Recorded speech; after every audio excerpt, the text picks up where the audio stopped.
이상한 것들이 나왔는데 이제 뭔지 맞아요. 좀 설명해 주시죠. 요 도막을 뼈로 생각해 주시면 예, 예. 되겠고요. 여기 찰흙 보이시죠? 그 찰흙을 연골로 생각하시면 되겠는데요. 찰흙이 덮고 있는 이쪽은 정상적인 연골로 이 뼈를 잘 보호해주고 있고 반대쪽은 연골이 닳아서 없는 상태입니다. 이 상태에서 무릎을 사용한다고 생각하고 각각 움직여 볼게요. 우리가 막 운동을 하는 거죠, 이렇게. 네, 부드럽게 움직이죠? 뭐 크게 연골이 있으니까 맞아요. 뭐 소리는 나도 이렇게 뼈 쪽이 그렇죠. 이게 뼈라고 생각하는 쪽에 크게 이제 뭐 이상은 없어요. 맞아요. 이 그쵸? 연골이 충격을 흡수시켜주는 역할을 해주거든요. 이쪽도 운동을 한번 시켜볼까요? 네. 그러면 야, 어우 소리가 달라. 소리가 다르죠? 소리가 달라. 연골이 손상된 쪽은 마찰도 심하고 그러니까 통증이 클 수밖에 없죠. 이렇게 뼈가 가면 무서워요. 야, 이거 봐요. 야, 이거. 우리가 눈에 보이는 뭐 피부나 이런 몸의 노화에는 참으로 민감한데 눈에 보이지 않는 이런 관절의 노화 현상은 간과하기가 참 쉽습니다. 그래서 어느 정도 진행됐을 때 그제서야 비로소 통증으로 그냥 알아차리는 경우가 많아요. 그렇다면 두 사람의 일상 속 모습은 어떨까요? 먼저 오른쪽 무릎의 염증 상태가 좋지 않았던 정재은 씨의 하루를 살펴봤습니다.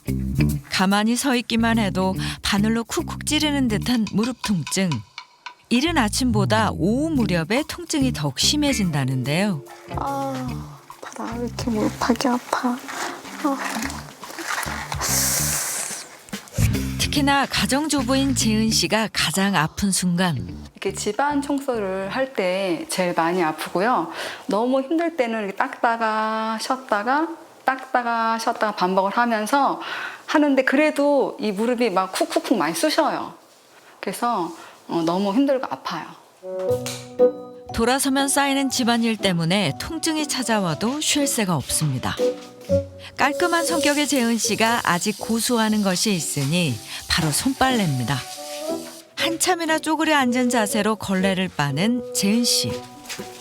묵은 때를 깨끗이 빼기 위해서 제가 힘들어도 그렇게 하고 있고요. 조그만 손걸레를 하나 빨기 위해서 세탁기에 돌리기는 너무 시간이 많이 투자되잖아요. 그렇게 손으로 힘들어도 빨고 있어요. 쪼그려 앉는 자세, 무릎에 부담이 가지 않을까요? 맞습니다. 쪼그려 앉아서 손빨래하는 자세가 무릎 관절에 가장 좋지 않은 자세입니다. 특히 우리가 이렇게 쪼그려 앉게 되면은요, 그때 이제 무릎 관절에 과도한 무게 하중이 실리게 되죠. 그러다 보면은요, 이제 염증이 더 진행되면서 주변 조직에도 충격이나 자극을 가해주고 그러면서 관절염이 더 진행될 수밖에 없어요. 게다가 쪼그려 앉았다가 갑자기 일어날 때도 문제예요. 갑자기 일어날 때에도 충격이 가해지겠죠. 그러면서 그 관절을 주변을 지탱해주고 보호해주고 있는 근육이나 인대에도 좋지 않은 영향을 미치게 됩니다. 야, 그래도 우리가 그렇게 좀 이렇게 좀 빡빡해야지 좀 성질이 좀 성에 차잖아요. 그런데 그게 안 돼요. 관절엔 정말 안 좋은 거였군요. 빡빡 움직이시면 큰일 나요, 정말. 자, 정재현 씨처럼요, 이렇게 가정일을 좀 많이 하는 여성분들이 맞아요. 아무래도 좀 남성분보다는 퇴행성 관절염에 좀 취약한 면이 많을 것 같아요.